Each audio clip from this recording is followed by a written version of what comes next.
We're going to get started with the Comics for Impact Community of Interest, and I'll explain what that is in just a moment.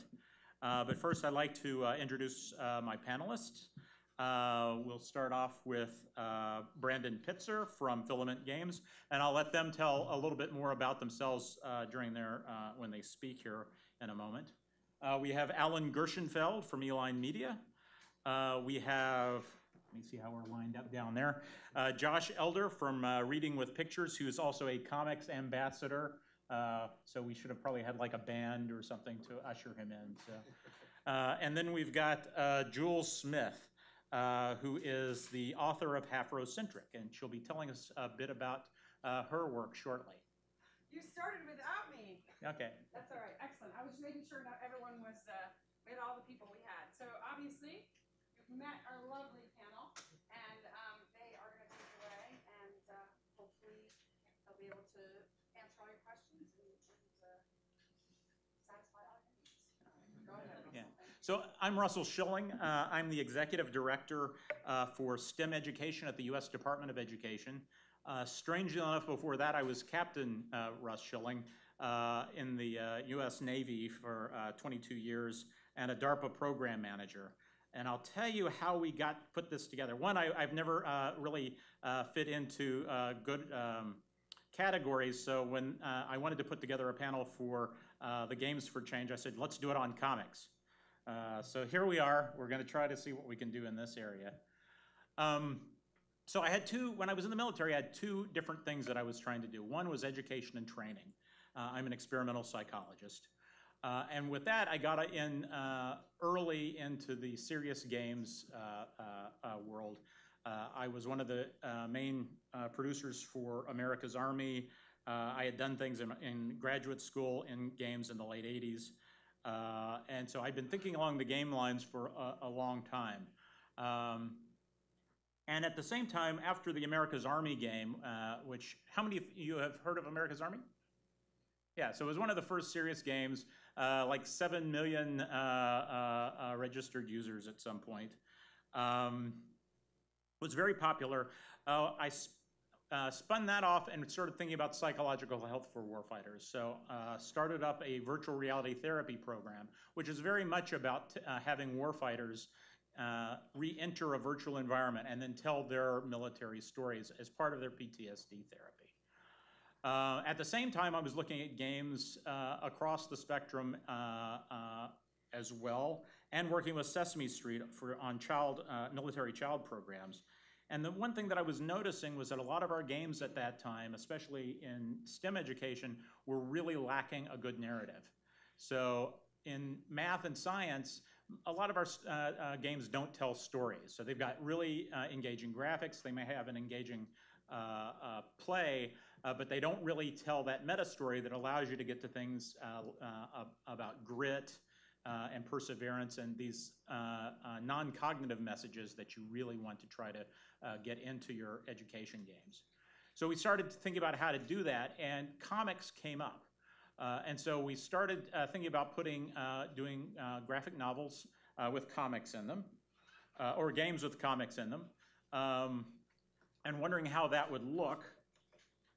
And then at the same time, started up a program in DoD to actually create comic tools for letting warfighters tell their own stories, which Alan will tell us a bit about in a little bit, as part of an art therapy program. So really started thinking about how we could use comics in both education and in PTSD. And so we put together a couple of panels. The first one was in 2012, and then the next in 2015, calling for a community of interest for Games for Impact. And the thinking behind that is to bring people together like we do for Games for Change or serious games or Games for Health or any of the other various things that we do, and actually focus on teaching people how to put together comics for impact. So getting people who would like to produce comics together with comic creators, because like the early games world, I've been finding more and more that anybody thinks they can put together a comic and tell a story, and that's not true. So we would like to get some things going, maybe have a comics jam, where we basically come up with themes and then try to follow them up with a 24-hour period of producing a comic around that theme. Maybe women in STEM. I've heard maybe one's going to come off on immigration reform, some things like that. So looking at social and education areas. Again, this is our 2015 panel. I think we were stunned on our panel for education. We had a full house at San Diego Comic-Con for our education panel. And so there was definitely interest. Since then, we've put together a listserv of federal investors and federal interests that also includes a lot of people who are also comic creators. And we also have a LinkedIn interest group as well now. Along the PTSD lines, this is kind of one of the lines we took. This is Saga. This is actually a game that was produced by SIFT, a contractor that basically gamifies teaching people how to make comics, how to tell a story, and how to create a comic. Some of the other producers on these titles actually were just putting together comic creation tools that service members could use even if they couldn't draw to tell their combat stories. On top of that, on the education side, when I got to DARPA, we did a series of things, and this is from a company called Entific. It's a game to teach women computer science, young women computer science. And so we basically built a hybrid comic video game that basically tells a story of Alice in Wonderland through kind of a cyber story that at the end you can actually control real Lego robots at the end. So it teaches computer programming. And this should be coming out soon. With that, I'll turn it over to the panel. But first, I would just like to ask, so how many people out there are game producers who have built a game?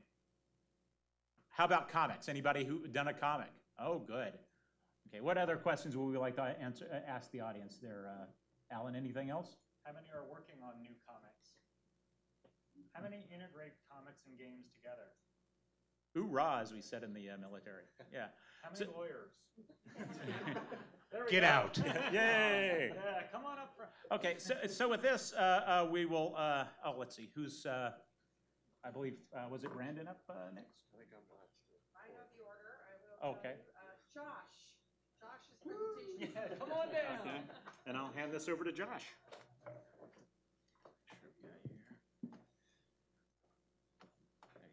All right. So, hi everyone. I'm Josh Elder, the founder and executive director of Reading with Pictures. We get comics into schools. We get schools into comics. We're a 501c3 nonprofit that's based out of Chicago, but we operate all over the world. I'll tell you a little bit about what we do in a second. But every good story needs to start at the beginning. And since I'm the founder, Reading with Pictures kind of starts with me. So here's my secret origin. That's little Josh, and he's loved comics for as long as he can remember. Now, his mother, who was a school librarian, taught him to value reading, but it was comics that taught him to love it. They were also his scholastic secret weapons. Now, my mother, a school librarian, she was an only parent. I was a single child, and we grew up, I grew up on public assistance. I was in a small farm town of about 6,000 in Southern Illinois. It was a difficult childhood in a lot of ways, but the thing that made it tolerable, the thing that made it great, was that my mother was so big on learning, big on education, big on reading. And she'd read to me every night before putting me to bed. And if I'd been good, I got to pick the book, and I always picked a comic. And this comic right here would change my life. This is the Transformers #4. It came out in 1984. I was 4 years old. And she was reading this to me, and things were going great. She was doing all the voices. Everyone was having a great time. Until tragedy struck, when about halfway through, she had gotten some laryngitis, lost her voice, couldn't finish. This was completely unacceptable. Optimus Prime here was in a lot of danger, and I had to make sure that he was going to be okay. Now, with Mom out of the picture, it fell to me to finish this comic. And I had some vocabulary, I had some basic reading skills, but I was not nearly strong enough a reader to read a comic that had this complexity, both the type of words, the grammatical structure, and just the sheer scale, the number of them. It was beyond me, or it should have been. Because this was a comic, I never got lost in the narrative. I never felt defeated by the story. I could always figure out, because the visuals provided this kind of scaffolding for me, I could always figure out what was basically happening. I may not know exactly what was going on, but I had a pretty good idea and was able to combine that with the words I already knew, with the skills I already had, and I was able to kind of bootstrap myself up to the point that I could read the comic. You know, pretty much just like that, I was reading. And then I started reading everything I could get my hands on. I kind of retired Mom after that. Don't worry, she got full pension and benefits. We took care of her. But I started reading everything to get my hands on: books, magazines, newspapers. By the time I was in the 5th grade, I was reading at the college level. By the time I was in the 7th grade, I was taking college courses because I took the SAT and I scored high enough to get in to my local community college. You could say that Hooked on Comics worked for me. This is my actual high school graduation. This was the front page of my hometown newspaper. Like I said, very small town. This is how that qualified as news.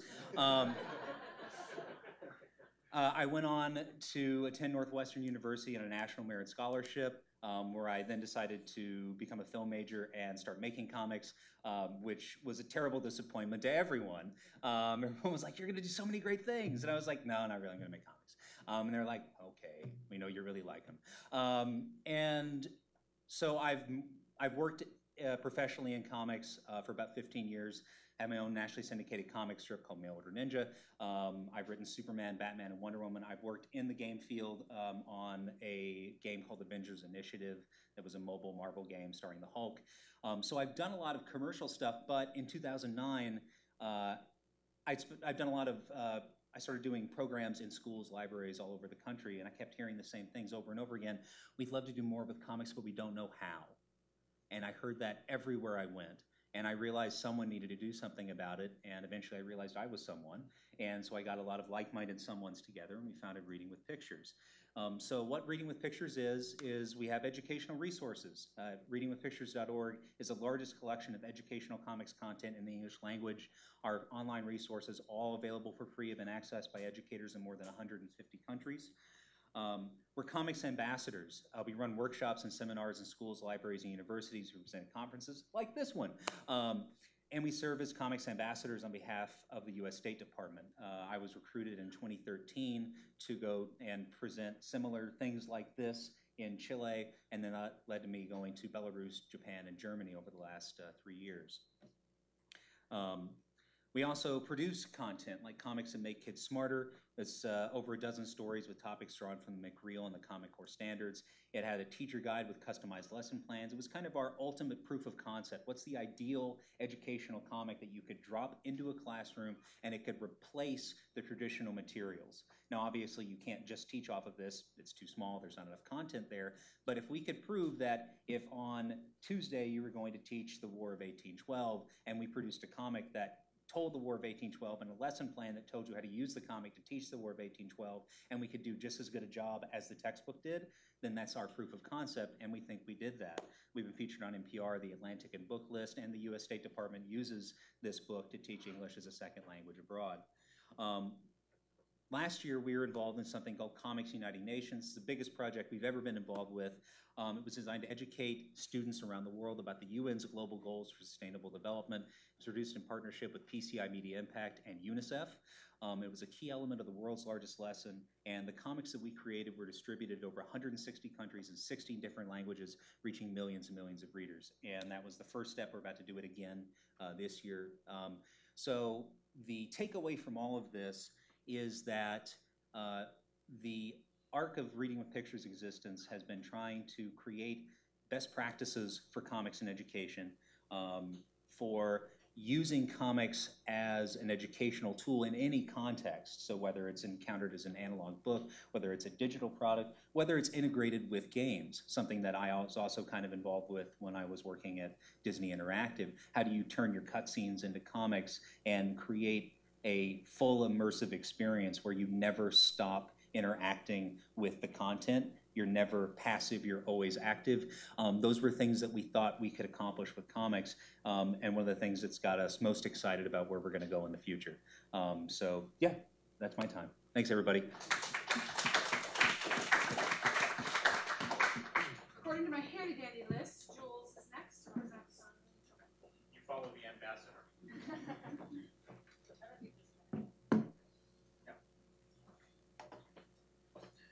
see, you have PDF, and here we go. Sorry. Okay. PDF and Chrome. Correct. Okay. Thank you. Hi, everybody. Can you hear me? Can you hear me? So my name is Juliana Smith, also known as Jules, what I go by. I'm a cultural worker, I'm an educator, I'm an organizer, I'm a writer, I'm many things, and I wanted to talk to you a little bit today about how I became a comic book writer, because this is a recent identity. So I was teaching. I got my first community college job in my early 20s, and I started teaching. My first class at Laney College in Oakland was to teach about the prison industrial complex. And my initial thoughts were I was gonna give my students, Ruthie Gilmore, Angela Davis, a whole bunch of radical authors that surely my students would engage with right away, right? But quickly I realized that my students were not engaging, and I thought about how could I change this? They're not really doing the readings. In fact, they don't really have time, right? So if any of you all, how many of you ever attended community college? Anyone? Yeah, some folks. Okay, so you know that the community college is wildly diverse, right?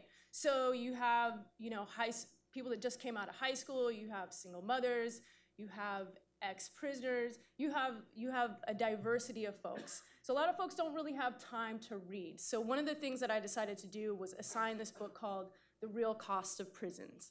Has anybody ever heard of The Real Cost of Prisons comic book? Okay, so just a few of you. And what I realized in assigning that book is that so many of my students started reading it, but not only that, they started handing it off to their grandparents, their siblings. I had one woman come in and tell me that she gave it to her grandmother. And I was so surprised by this, and I thought, man, I really have to think about comics as a medium to kind of teach really complex ideas like the prison industrial complex.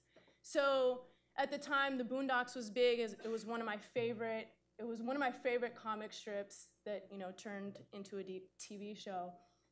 So I decided I was going to use the Boondocks as well to kind of break down really complicated concepts.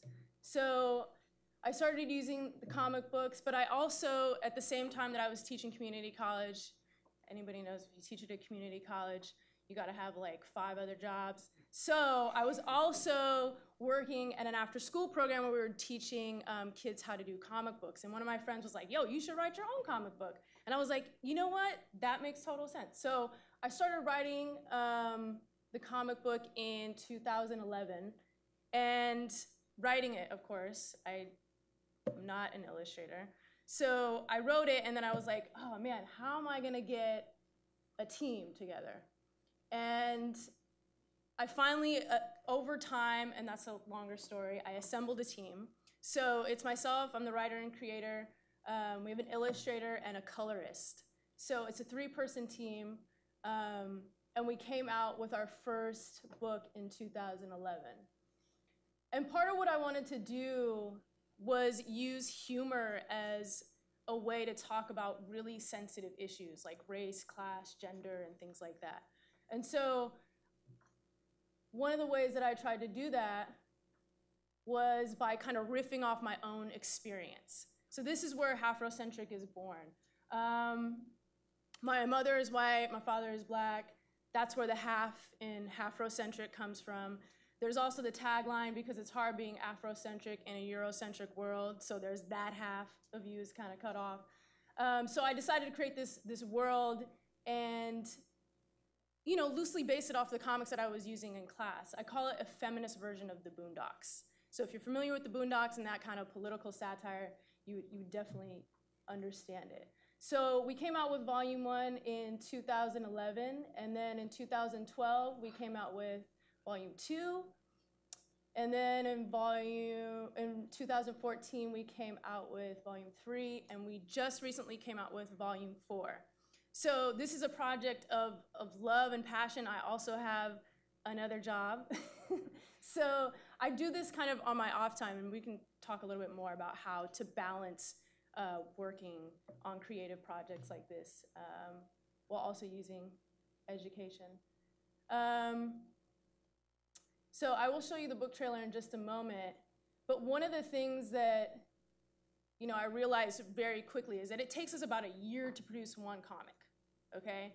So in my mind, I was like, yo, that is like a lot of work for 10 minutes of somebody reading this comic book, So my thought was, you know what I'm gonna do? In volume 3, we added a mixtape. So if you see the bottom left corner there, to hear the rest of the block party, scan this code. So basically, when you're reading the book, you can scan the code. It goes to an online mixtape that houses about 30 minutes of music and character dialogue. And kind of to go back to this theme of like riffing off of my own experience, I also wanted to center the experiences and tell stories that really centered Black women and the Black community in general. So volume 1, 2, and 3 are kind of a long saga about gentrification. This is the back part of volume 3, Coloring Fun, Tools for the Movement. So you need some self-care, you need the revolutionary spirit. We have Assata Shakur there. You need a disguise, you need protection, you need volume control, right? So one of the things that the main character does often is she's always on her soapbox, whether she's sitting or standing, right?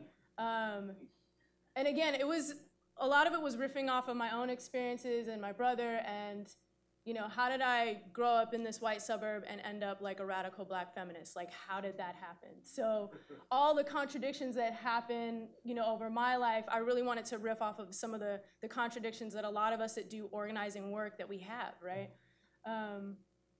So that was one of the things that I did there. Let's see.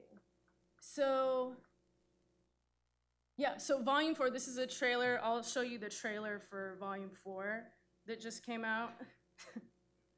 That's kind of funny. So just a little bit of background. Again, the saga 1, 2, 3 kind of deals with gentrification. And then volume 4, Naima Pepper, who's the main character, has a really hard time getting a senior internship at Ronald Reagan University. They go to Ronald Reagan University. And so the only job she can get is through her fairy godmother as a racial interpreter. So she interprets Black people to white people and white people to Black people.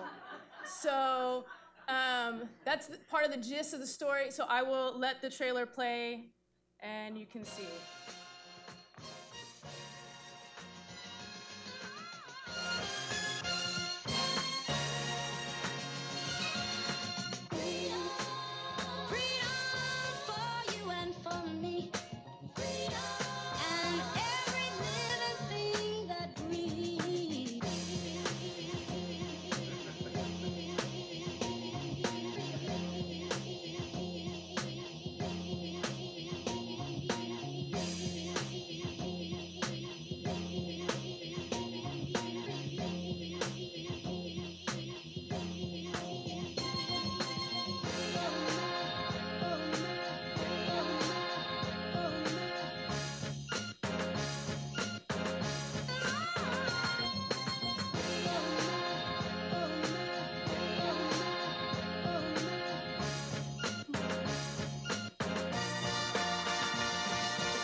Because it's hard being Afrocentric in a Eurocentric world.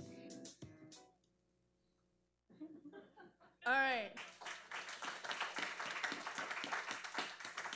So as you can see, there's a lot of, I pull in a lot of political satire to kind of make these humorous points about sometimes things that aren't so humorous.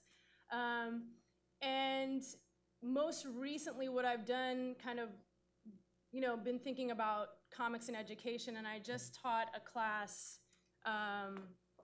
up on the Upper West Side with a bunch of young Jewish girls, and we basically mixed comic books and social justice. So I just came up with a curriculum, and we just finished it actually 2 weeks ago, where I'm kind of implementing things that I was already implementing in the prison industrial complex class, like thinking about power, thinking about race and class and things like that, but really having students come up with their own stories, right? I think there's a way that, when you're teaching, you want to get through the lessons and you want to make sure that people get all the points that you set out to get, but at the same time, it doesn't really foster that creative sense in students. So that's the latest project that I've been working on and continuing with Volume 4. And eventually we are gonna come out with a comic strip pretty soon. I need to find a home for it, but if I don't find a home, I'm gonna just put it on the Instagram. So yeah, that's pretty much it.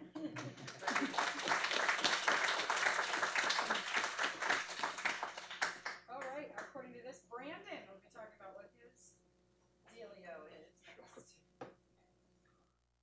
It's been a long time since I talked about what my dealio is. So I'm here with Filament Games. I'm the marketing director there, and I'm here to talk about, somewhere in here is a trailer. Yeah, I think so. Oh yeah, here I got it. I'll take it from here. All right. So I'm here to talk about Epic Orphan. This is a game that we prototyped along with N Square and Games for Change. So to give you some background on that, Games for Change and N Square ran a pitching contest around this topic of nuclear, just awareness of nuclear materials, nuclear safety, and that kind of thing. And the winning submission was from Yvette Chin. And that submission was heavily centered on this idea of orphaned nuclear materials. So orphan nuclear materials are obviously nuclear materials that are lost by either healthcare, government, energy industry. Basically, we lost our nukes, which is not great. So essentially the prototype is kind of infused with the narrative that she constructed. And before I kind of talk about like the choices that we made when we made that, I'll just play this trailer for you quickly, and you can kind of see what it looks like yourselves.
Thank you.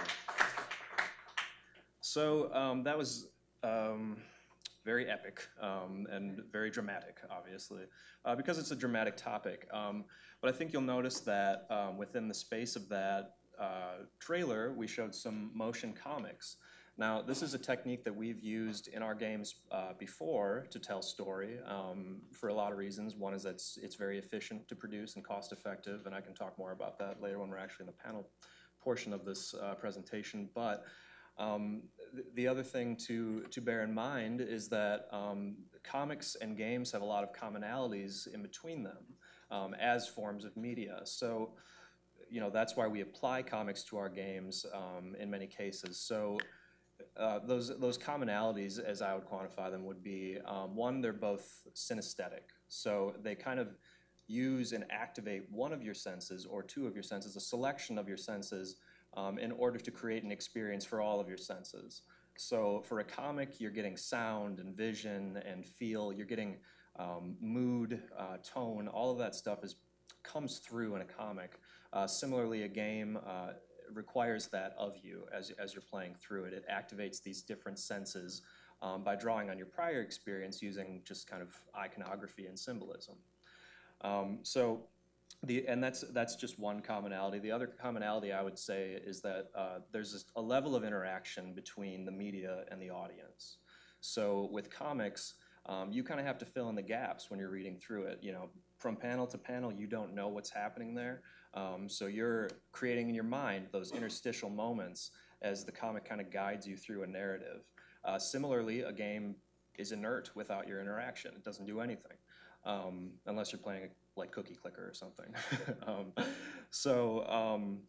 So yeah, that's kind of why we chose to go with motion comics with Epic Orphan. We'll be pursuing funding for a full build of that game with Games for Change and N Squared, so look for more news about that later in the year. And yeah, that's about it.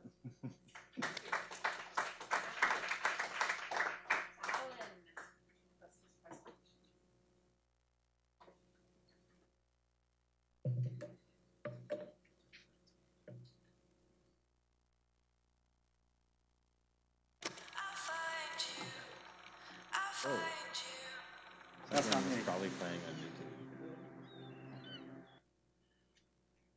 There you go. And to advance it.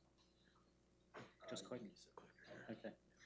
Hi. So you might have saw I was on those two panels with Russ at Comic-Con, and at that point, Russ was Captain Shilling, and he showed up at Comic-Con in a very crisp naval outfit, and people kept coming up to him saying, "What an amazing costume! Where did you get that?" Because it was so crisp and it really stood out. So. But not like he sit in the captain's chair in the Star Trek. That's true. Yeah, he definitely got some cool perks.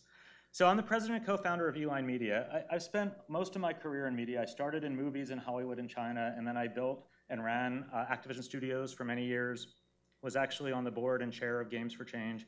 And even though I've never been in the comics business, at every stage of my career, I've been working on comics and sequential art. Our core business is games that engage, educate, empower. We've worked with a lot of different partners. But I got to know Russ over the years through his work at Sesame Workshop, at DARPA, at the military.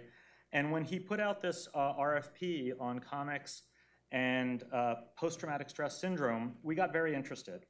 Let's see if I click through. Does this click? At the same time, we had developed a relationship with a group called Theater of War. They're now called Outside the Wire. A remarkable guy named Brian Dories, who is probably the only person I've ever met who translates ancient Greek drama as an avocation.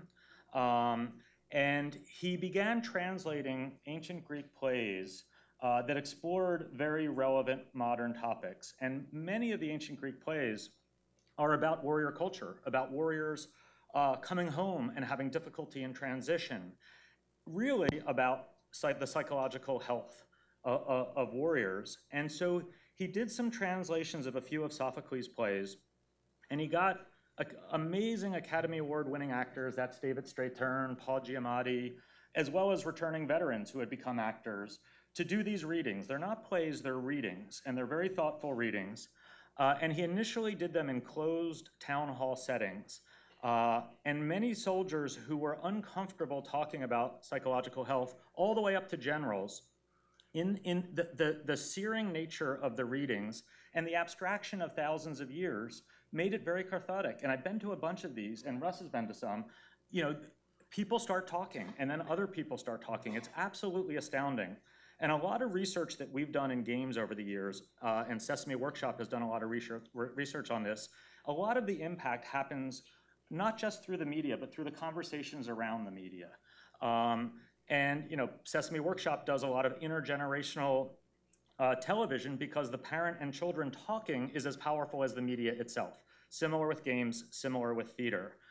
There happened to be a general, Brigadier General Laurie Sutton, who was the highest ranking psychiatrist in the Army, saw one of these readings. They got, I believe, the largest arts contract perhaps in the history of the military to do 200 of these readings around the country. And they're just finishing up the 200 everywhere, from Guantanamo, around the world, they've done readings. And they're very powerful, but you can reach only so many people through a theatrical reading. So through Russ's innovation is, what if we were to do a graphic novel, possibly a game, so that we can reach many, many more people with this mechanism. So we did a graphic novel. Brian did the writing. We worked with him and his partner, Phyllis Kaufman. We got 6 artists. We decided to do The Odyssey, which is a very powerful story about the challenge of coming home from war. It's told through a fictional sergeant who is talking to his squad as they're about to go home about the next frontier of their battle and what it's going to be like. We hired 6 different artists to do different parts of the story. This gives you a little sense of some of the diversity of the art, and you can flip through the book if you're interested. And we really originally designed this for professionals in psychological health to use as a tool. But it came together nicely. We ended up getting a deal with Pantheon, and Pantheon is now releasing it globally. If you go to Barnes & Noble, it's there. So it's very exciting. It's going to be a much broader release.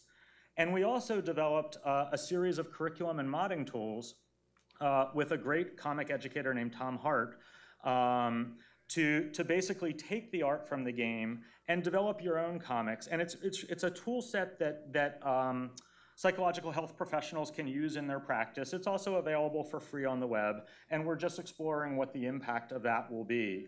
So for us, this is the first time I've ever been involved in a pure comic. We've used motion comics, we've used comics in all our games over the years, but it's been fascinating for me to work on a graphic novel, to work on a comic, and also to tackle such a complex theme as the sort of psychological health of returning warriors. So that's the project that I'm talking about today.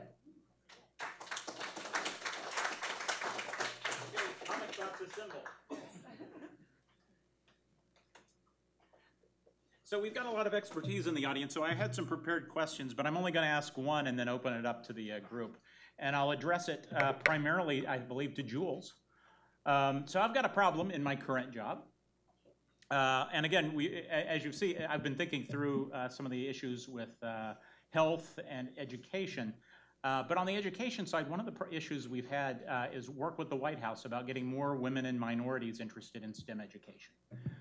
If you look at the current civil rights database, it just was published. It's published every 2 years and just came out about a week ago. A lot of the reports pretty dismal in the STEM area. Not only that, but I mean, when you look across getting women and minorities into STEM, it's been very problematic. And one of the most troubling pieces of research I've seen in recent years centers around African American boys who in 5th grade are at the top quartile of their classes in mathematics. So that means they're on the fast track, or should be on the fast track, to being at the top of mathematics by the time they're in middle school. However, when you look at the statistics, they drop off like a cliff. So the question is, on the social impact side, how can we use comics better to get these social messages out and contextual messages to the people who need them most? I know that's an easy question. It's a softball, I know. Right. Solve everything right now. Solve everything like a superhero. I mean, my first thought when you were saying that is like, hire more Black and brown people. That was my first thought. Hire more women. For in the artist side, or on teaching as well? Everywhere. I'll give you one more. I'll give you one more example. I was down giving a talk, and this came up on your talk. I was down at an HBCU about a year ago, talking to the science and engineering students, and it was in an auditorium. And I said, "How many people have internships?" All the hands went up. I said, "How many of you would like to teach someday?" One woman in the back raised her hand, and everybody moved away from her. so it's a huge issue, and we know why. But again, a lot of it's the messaging, I think, too, and the kind of the culture. Yeah. So the question is kind of about like how to keep kids engaged in STEM, right? Mm-hmm. And specifically Black kids. You know, I'm from like a humanities background, so like I don't have specific experience around STEM, but you know, I mean, I think largely part of the reason why I even like began to do comics is, to be real, the support, I wasn't really receiving support as an instructor even, right? So if we think about, I think just generally starting to think about things holistically, right? From like the top, who's teaching, who's the administrators, you know, do young folks have people that they can like look up to as mentors and things like that? But I think it's, I mean, a lot of this stuff that you're asking is like systemic, so it's hard for me to really couch it in. But I'll give you one more example, and then I'll let you off the hook, because I was already sorry to do that. So, you know, on our White House groups, so we've had lots of media companies in and game companies and stuff. And again, it's mostly old white guys who are the writers on all these shows. And the Gina Davis Foundation has actually done research on women, showing, you know, that even if you look at a scene on television that has a professional in it, especially in the STEM areas, it's going to be a man, but even the background characters who have no dialogue whatsoever are also white males. So they don't show diversity in any form, and a lot of that is the systemic problems. And I guess part of what I was getting at is, again, having more artists like yourself coming in and telling their stories and getting those issues out, and how do we get, you know, how can we get that to happen? And could something like a Games for Change maybe encourage more participation? Yeah, and I think, so Games for Change is a good place to start. And again, if we're thinking about it holistically, like I'm part of a Women in Comics collective, and it's called Women in Comics Collective NYC. And now we're international. So it's just a collective of different women that do comics related things, right? But the reason that we have to start that is because we, by and large, are not in, we don't have access to a lot of like, I mean, just to be real, like, sorry to just be like so real, like this panel is full of white men. Like, you need to do the work to find people of color to be in these spaces, yes. You know? And that's why, you know, the East Coast Black Age of Comics, the Black Comic Book Day at the Schomburg, like that's why these things happen, because it's almost just like, unless we are doing it ourselves, we become invisible. So we have to kind of create these spaces for ourselves. But it is, I would say by and large, it's the, you know, it's the leadership in whatever institution's responsibility to kind of go out and find and research and find other folks that may be able to speak to these experiences. Okay. Well said, thank you.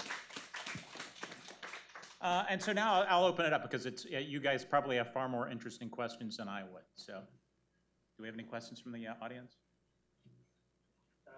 Hi, my name's Alfie. I'm launching my own superhero.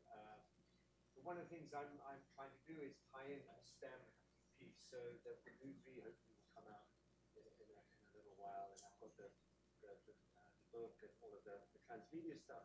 The challenge is how to enmesh or embed STEM content without it being seeming like I'm trying to force feed them with science and education. Do you guys have experience in terms of how to push out a mainstream media project and tie in the education piece without it seeming like it's education? So I got asked to pitch a TV show to Nickelodeon like a month ago, and I guess it was like 2 months ago now.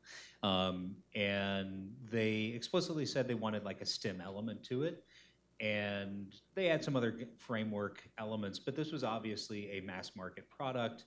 There was going to be an educational component, some of that's legally mandated, so it has to be there, but they're pretty serious about this idea that edutainment's a real thing, and it should exist.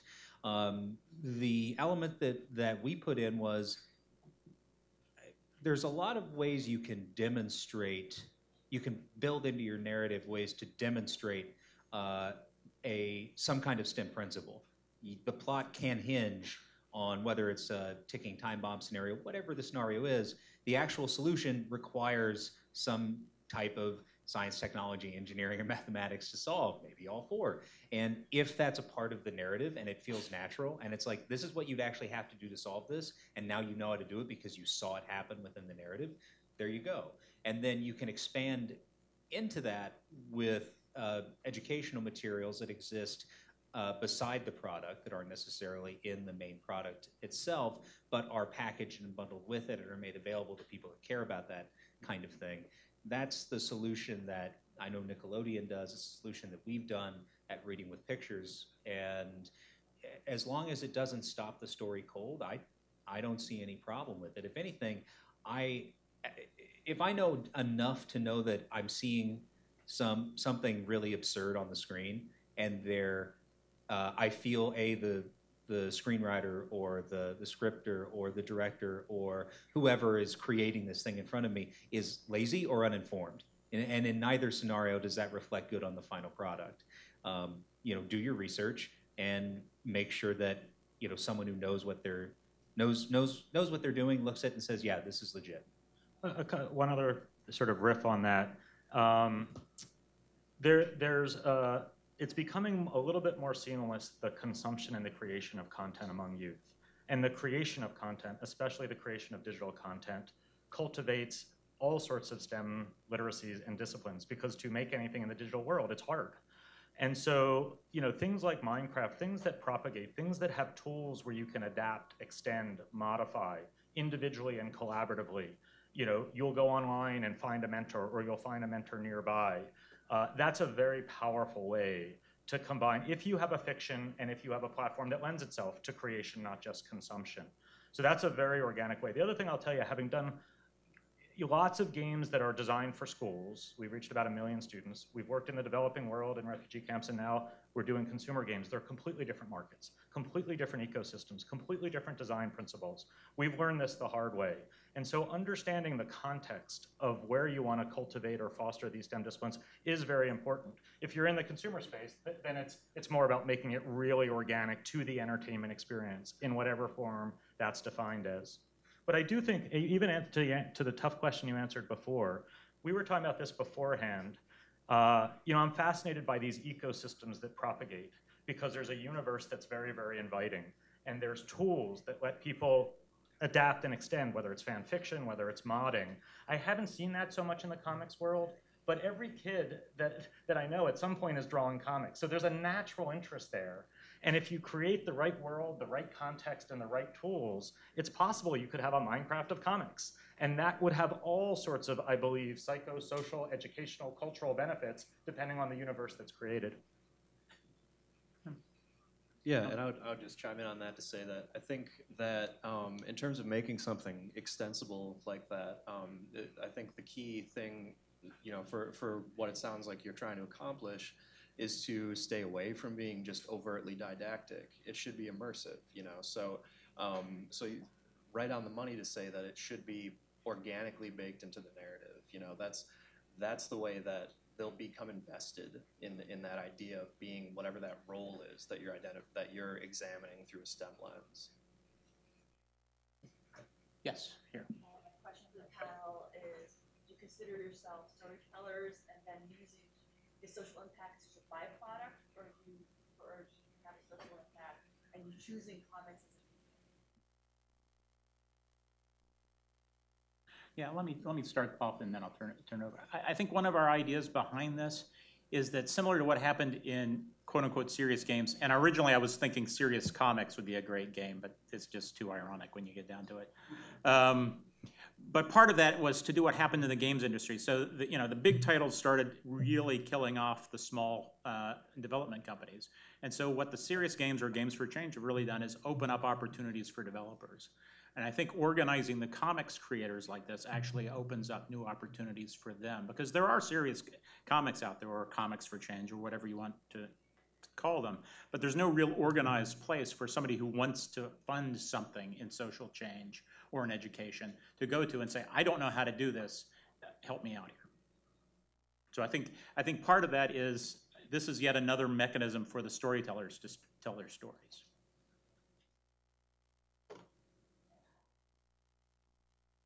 Well, okay. Well, so I come from the creative background first. You know, I just liked making comics.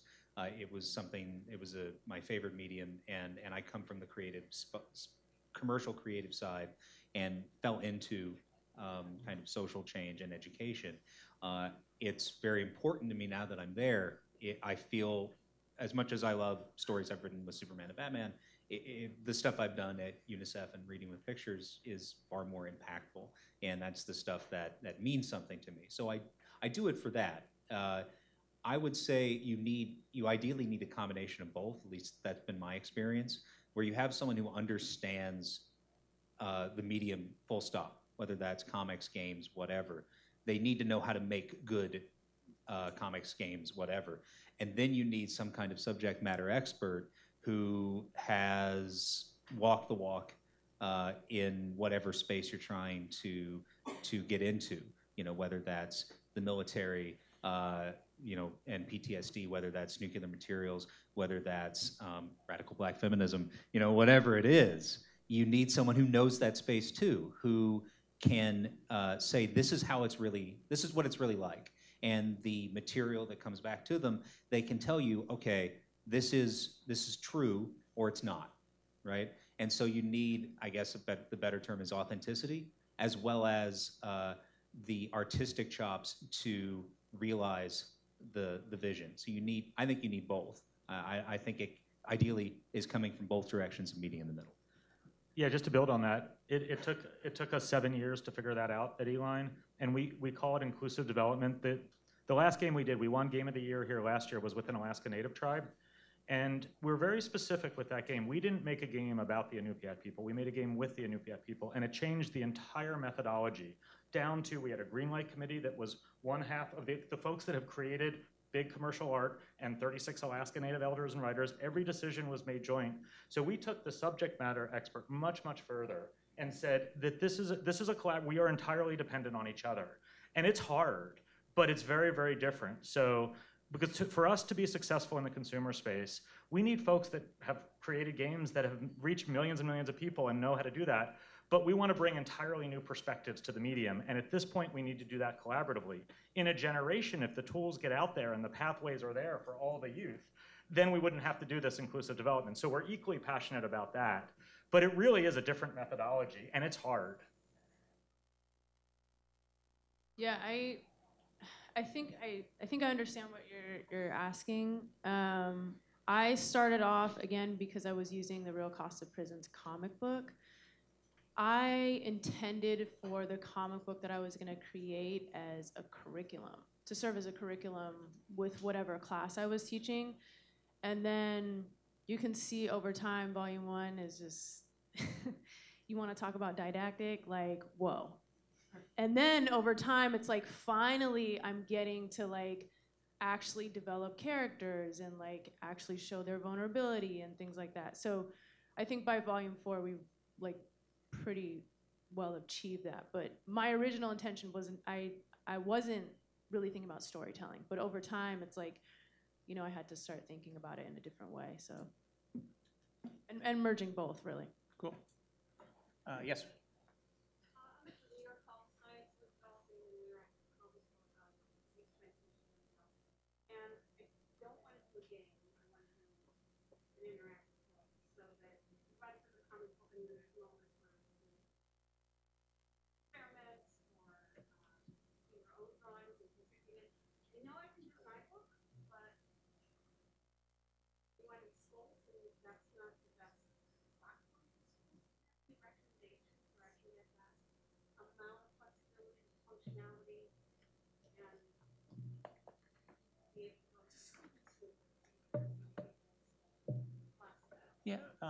Yeah, let me hit that first too. So at our STEM talk at Comic-Con last year, Rebecca Thompson, who is responsible for drawing the Spectra comics for the American Physical Society, was one of our speakers. And I started that panel off by saying, how many people in the audience are teachers?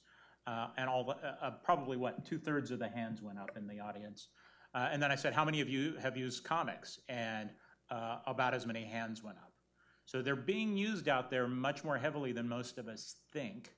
And I think there's a hunger for more. One of the places, have you looked at the NIH? Because they've been doing some virus comics on their own. Oh, cool. Yeah. So I'll hand it over. But I think there is an open-mindedness in the classroom to use comics at this point. Okay. Well then.